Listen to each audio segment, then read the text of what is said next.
quarto ano, tudo bem com vocês? Prontos para a aula de ciências?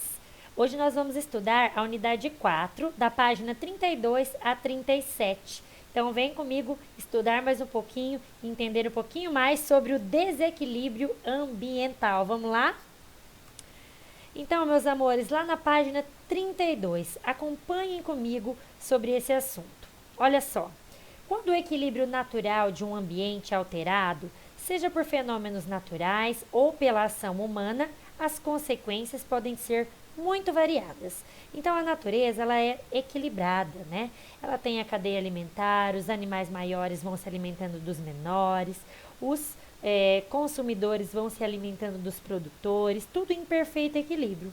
Mas acontece que em alguns momentos, algumas ações tanto da natureza quanto dos seres humanos, transformam e desequilibram o meio ambiente. E é isso que nós vamos falar um pouquinho hoje. Pode ser questão de tempo, a recuperação dos seres vivos e do ambiente afetado, mas também podem haver consequências permanentes. O que é uma coisa permanente? É uma coisa que não tem volta, como o desaparecimento de espécies. Como tudo na natureza está de alguma forma interligado, quando determinado ser vivo é prejudicado, certamente outros também serão. Por quê? Porque é uma cadeia, né? Eles estão totalmente conectados uns com os outros. Principalmente aqueles que fazem parte de sua cadeia alimentar. Então, observe o exemplo. Essa representação que está aí na sua apostila é a representação de cadeia alimentar aquática. Então, dentro, né, do mar, do oceano, os animais maiores vão consumindo os menores também. O tubarão se alimenta de peixes grandes, como o atum, mas ele é muito maior, né? O atum se alimenta de peixes menores, como a sardinha. E esta se alimenta de pequenos crustáceos, que por sua vez se alimentam de algas marinhas. Então, o que acontece? Se algum desses elementos ali desaparece, o que vai acontecer? Já vai dar uma ruptura ali na cadeia alimentar, vai faltar o alimento de alguém. Então, apesar de não aparecer nessa cadeia alimentar, o ser humano também poderia ser inserido nela, pois a sardinha e o atum são peixes frequentemente consumidos por ele. Imagine que uma empresa de pesca resolve obter o máximo de sardinhas que puder de uma vez só. Então, meus queridos, é o seguinte, vamos supor que uma empresa vai lá e ela captura muitas sardinhas num período que não pode, ou uma quantidade excessiva, né? Porque vocês sabem que até uma determinada quantidade pode, tem que esperar em alguns outros momentos os peixes se reproduzirem novamente, tá? Mas aí essa empresa vai lá e pega o máximo que ela pode. Assim ela espera conseguir muito lucro, vendendo muita sardinha. O que aconteceria com os outros seres vivos da cadeia alimentar se não tivesse mais sardinha? O que significa a palavra lucro, Pro? Ganho, uma vantagem. Então, olha novamente a figura. Então, com a falta de sardinha, a população de atuns seria reduzida. Por quê? Pois ficará com menos alimento disponível. Então, como eu disse, um vai dependendo do outro.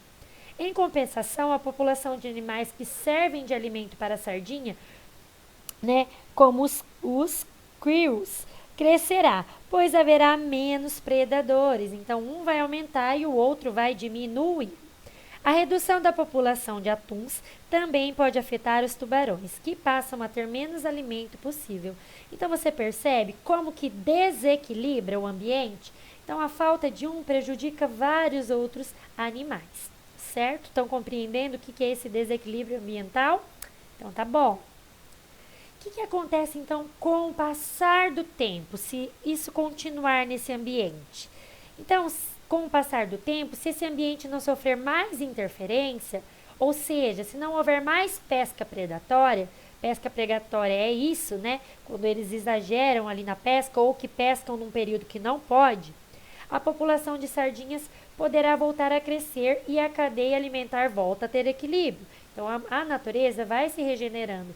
Mas se a pesca predatória acontece com frequência, não dá tempo dela se regenerar, certo? Caso contrário, se a ação predatória, como eu disse, não for controlada, pode até ocorrer o desaparecimento de sardinhas na região. Outro exemplo de interferência nas cadeias alimentares pode ocorrer quando um ser vivo é introduzido em um ambiente a qual não pertencia. Como assim, Pro? Vamos ver esse exemplo que tem aqui, ó. Ele pode competir com alguns consumidores por alimentos e muitas vezes pode ser um elemento estranho, não ter um predador natural. Então, assim, se pegam um animal que é de um determinado ambiente, colocam ele dentro de um ambiente que não é o dele, ele pode também desequilibrar aquele local. Então, não é assim, eu vou colocar aqui porque eu acho que vai ser bom. Não é por aí, tá? Dessa forma, a sua população aumenta e os impactos do ambiente ficam cada vez maiores. Os seres vivos introduzidos em ambientes aos quais não pertencem, originalmente são chamados de exótico. Então, quando eu pego um animal e coloco ele num ambiente que ele não pertence, esse animal é chamado de exótico. Ele não está no local que ele costuma habitar. Quando eles encontram condições favoráveis para se alimentar bem e se reproduzir, sem ameaça de predadores naturais, podem ser considerados até invasores. Então, ele está invadindo um local que não é o ambiente dele. Isso pode prejudicar o quê? Os outros animais daquela região, certo? As plantas, dependendo da situação também. Agora aqui um exemplo. Por exemplo, o javali. Ele é um animal exótico que causa grandes desequilíbrios ambientais no Brasil. Então, é um exemplo claro, tá? Ele compete por território e alimento com outros animais de porte semelhante, mas que não tem predador natural. Então, ele pode transmitir doenças e a fauna nativa e ainda ataca plantações e criações de animais, afetando as atividades agropecuárias dos humanos. Então, por exemplo, o javali tem que ficar no ambiente que é dele, tá? E como que esses animais se deslocam de um local para o outro? Com a ajuda do ser humano, de modo direto ou indiretamente. Na época das colonizações europeias, por exemplo, era comum que os seres humanos levassem nas embarcações alguns animais para garantir o seu alimento. Então, o próprio ser humano colaborou para esse deslocamento de um animal de uma região para outra, tá? Dessa forma, quando eles chegavam ao novo continente, cultivavam e criavam esses seres vivos exóticos, tá? Alguns exemplos que vieram nessas embarcações são eles: pombos, galinhas, lebres, cães e mangueiras, tá? Por outro lado, havia seres vivos que pegavam carona nesses barcos e eram levados a outros ambientes, sem que os seres humanos tivessem planejado, como é o caso do mosquito, da dengue e dos ratos. Esses aí, os seres humanos não trouxeram, mas eles acabavam vindo também, beleza? Outro exemplo, é algumas espécies de bambus exóticos podem dificultar o desenvolvimento e a reprodução de plantas nativas. Então, no caso aqui, um produtor também pode danificar o ambiente, dependendo se ele não estiver no local adequado, tá? Dessa forma, os animais que dependiam das nativas para se alimentar também são afetados, certo? Estão compreendendo? Então, tudo precisa estar em perfeito equilíbrio. Eu não posso pegar, que nem o exemplo ali, o javali, jogar ele ali e achar que é bom para ele. Tudo vai causar uma modificação no ambiente. Página 34 agora. Conectados com matemática. Então, em um município, um exemplo bem claro para vocês. Olha só esse exemplo. Às vezes, a pessoa que interfere no meio ambiente, meus queridos, o que eu quero que vocês entendam? Não age por má fé, como a gente costuma dizer. Às vezes ele tem boa intenção, mas ele não sabe que aquilo ali vai prejudicar o ambiente, que é o caso desse exemplo que eu trouxe para vocês. Olha só, o município tinha um grande lago na região central da cidade. Nele era possível ver peixes de tamanhos pequenos e médio. Os peixes se alimentavam de algas microscópicas e de pequenos animais aquáticos. Pensando em deixar o lago ainda mais bonito, um morador resolveu introduzir algumas plantas aquáticas conhecidas como água-pés. Então, assim, qual era a intenção desse morador? Deixar o lago mais bonito ao ver dele. Mas, assim, ele não sabia que isso poderia prejudicar o ambiente. Ó, o que ele não sabia é que os aguapés podem se multiplicar e ocupa boa parte da superfície de lagos e lagoas. Então, olha lá o exemplo desta planta. Então, observe o gráfico a seguir e compare o que aconteceu com os seres vivos do lago antes e depois do aguapé. Então, olha o que aconteceu com os seres vivos daquele lago. Número de indivíduos no lago antes e depois. Então, o verde são as algas microscópicas e o vermelhinho são os verdes. Então, olha só a quantidade de algas que tinha antes e a quantidade de peixes. E após, como diminuiu a quantidade depois que esse aguapé foi introduzido naquele lago. Então, o que aconteceu? Eles diminuíram. Então, após analisar esse gráfico, vamos conversar comigo, já que não dá pra gente falar ali na nossa sala, né? Mas converse aqui comigo. O que aconteceu com a quantidade de algas e peixes do lago após a introdução dos aguapés? Então, a quantidade de algas, como eu disse, algas e peixes foi reduzida. Anota aí na sua apostila. E a introdução de aguapés no lago foi uma boa ideia? Então, pensando tudo isso que eu disse, a intenção dele foi boa, eu sei. Mas, de maneira geral, foi bom para os seres vivos daquela região? Não foi uma boa ideia, né? Pois a presença dessa planta exótica provocou desequilíbrio no ambiente, diminuiu a quantidade de seres vivos. Então, é isso que eu quero que vocês também anotem aí na sua apostila. Se necessário for, pausa o vídeo e dá sequência. Beleza? Continuando. Página 35. Então, o que nós podemos fazer para deixar o planeta e o ambiente equilibrados? Qual é a nossa parte diante de tudo isso? Então, até aqui você conheceu fenômenos e ações que causam desequilíbrios no meio ambiente. Entendeu um pouco sobre as consequências dessas alterações? Agora é o momento de refletir sobre as atitudes que podem fazer o caminho inverso, ou seja, o que eu e você podemos fazer diante disso. Ajudar a preservar os seres vivos e o planeta, buscando manter o equilíbrio do meio ambiente. Vamos lá? Eu posso contar com vocês? Eu tenho certeza que sim. Então, o que nós podemos fazer, O uso de meios de transporte e fontes de energia limpa ajudam a evitar a poluição do ar. Eu sei que é um momento atípico que nós estamos vivendo por conta do coronavírus, né? Então, assim, não é recomendado muito o transporte público por conta dessa doença. Mas logo que tudo voltar ao normal, é uma boa opção.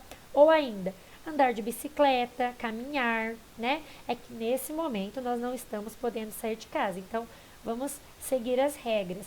Mas, para não poluir tanto o meio ambiente, é uma opção de menos carros nas ruas, entendem? Ótimo. A bicicleta ali também, como eu disse. Consumo consciente.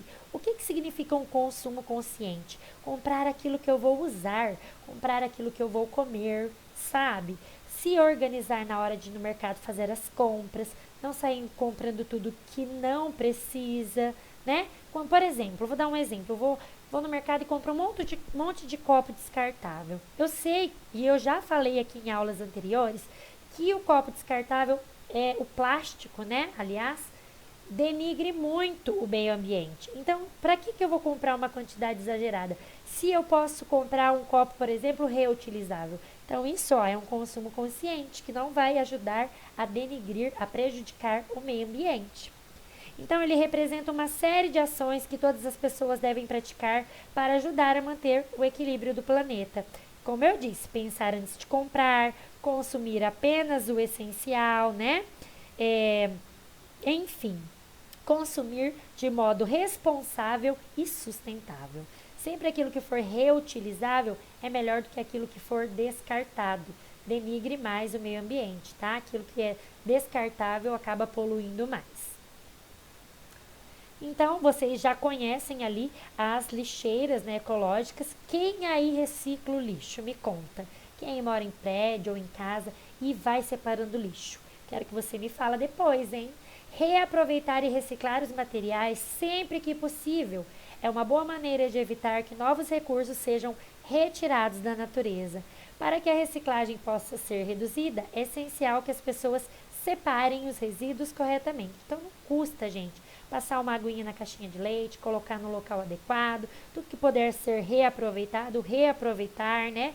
Vai gerar aí menos poluição para o meio ambiente, como eu já disse, tá? Jogo rápido agora. Escreva 3 atitudes que você pode colocar em prática para ajudar a manter o equilíbrio ambiental e preservar o meio ambiente. Então, pensa comigo diante de tudo isso que a Pro falou para vocês. O que vocês podem fazer? Eu trouxe uma sugestão já para vocês colocarem. Então, evitar a poluição de maneira geral, ter o consumo consciente e reciclar. São ações excelentes para deixar o ambiente, ó, maravilhoso. Posso contar então com você, né? Então tá bom. Página 36, então. A página 36, meus amores, indica para vocês como construir uma composteira. Eu vou explicar para vocês, mas não é necessário que vocês façam essa composteira. Eu vou deixar para vocês como sugestão, mas não precisa fazer, ok? Tem aqui o passo a passo. O que é uma composteira? A compostagem é uma técnica para fazer a decomposição de restos de vegetais gerados pela alimentação. Então, tudo aquilo que for casca, talo, folhas, sobras, né? Ou jardinagem, pode virar adubo novamente, tá? Então, podemos citar 2 grandes benefícios da compostagem. Reduz a quantidade de resíduos enviadas a lixões e aterros diariamente e fornece adubo natural, como eu acabei de dizer. Então, se você coloca lá para as plantas, ele vira um adubo natural. Existem diversas formas de preparar uma composteira. Então, ali tem os materiais necessários e o como fazer. Então, fica a sugestão, meus amores. Se vocês quiserem fazer, se você tem uma hortinha aí na sua casa, você pode fazer essa composteira. Se não, sem problema algum também, tá? É uma dica aí de como utilizar bem esses restos de alimento que, em vez de ir para a lixeira, pode ser reaproveitados. Combinado, então? Então, se você quiser, você pode seguir o passo a passo que está na sua apostila e fazer essa composteira. Tem aqui até um modelo, né? E como que você pode fazer, tá? E detalhe, mantenha sua composteira em local sombreado e arejado. Uma vez por semana, você pode umedecê-la adicionando um pouquinho de água na terra. Então, se você quiser, como eu disse, pode fazer. Se não, é só para você saber que tem essa possibilidade. Combinado? Então tá joia. Agora, tarefa de vocês, meus amores. Observe as cenas a seguir na página 39 para responder as questões. Então, vocês vão analisar essas 2 figuras e, em seguida, vão responder a letra A, B e C da apostila. Combinado? É uma comparação das 2 imagens sobre o equilíbrio do ambiente, que é o tema que nós tratamos hoje. E aí você vai responder essas 3 questões para mim, de acordo com as suas observações. Página 40. O que vocês vão fazer? Vão fazer a leitura desse texto, leia com atenção o texto e responda as questões que seguem. Então, você vai ler esse texto e vai fazer a sua interpretação e vai responder as questões, a letra A e a letra B. Certo? E o desafio da página 41, vocês vão fazer no seu caderno. Não tem espaço para fazer além da apostila. O que é para fazer na página 41? De acordo com o que vimos nessa unidade, muitas ações humanas resultam em consequências negativas para o meio ambiente, afetando a vida de outros seres vivos e o equilíbrio das cadeias alimentares. Nem sempre as pessoas têm consciência disso, como era o exemplo daquele morador que plantou lá no lago, né? Dessa forma, é importante compartilhar os conhecimentos e incentivar as pessoas a agir de modo mais sustentável. Pequenas ações, por mais simples que pareçam, podem surtir grandes efeitos. Seu desafio será pensar em 2 ações, uma para ser realizada em sua casa e outra na escola. No caso, como nós não estamos indo para a escola, 2 ações que você pode fazer aí na sua casa. Quando nós voltarmos, nós podemos até colocar em prática outras ações. Mas nesse momento, então, o que você vai fazer? Você vai pensar em 2 ações e vai anotar no seu caderno que podem servir de incentivo para as outras pessoas em contribuir com o meio ambiente. Então, escreva para mim 2 frases no seu caderno, pode me mandar uma foto depois, de 2 ações que você pode fazer que pode contribuir para o equilíbrio ambiental. Combinado então? Então, essas são as páginas da tarefa de hoje. Página 42 e última. Vocês vão preencher os quadros para completar a estrutura de uma cadeia alimentar na primeira alternativa. Segunda, complete o diagrama sobre os fatores que podem alterar o equilíbrio ambiental. Queridos, essa página 42 é uma retomada de toda a unidade. Então, se você tiver dificuldade, volta um pouquinho as páginas, porque ele diz ali, lembrando. Então, vai ser tudo aquilo que nós já estudamos. Então, vai colocando cada palavrinha ali nos quadradinhos, nas linhas que forem estar em destaque ali na página Lembrando 42, ok? Certo, meus amores? Compreenderam, então? Página 42, retomada de conteúdo. Eu quero mandar um beijo para todos os meus alunos, para os pais que estão ajudando eles nesse desafio, tá? Eu espero que Deus abençoe a vida de todos vocês e qualquer coisa vocês sabem que eu estou à disposição. Agora você vai parar esse vídeo, vai fazer em seu caderno todos os exercícios que eu pedi aqui agora e em seguida, depois de realizar, é que você vai assistir o vídeo da correção, certo? Até mais então. Beijo!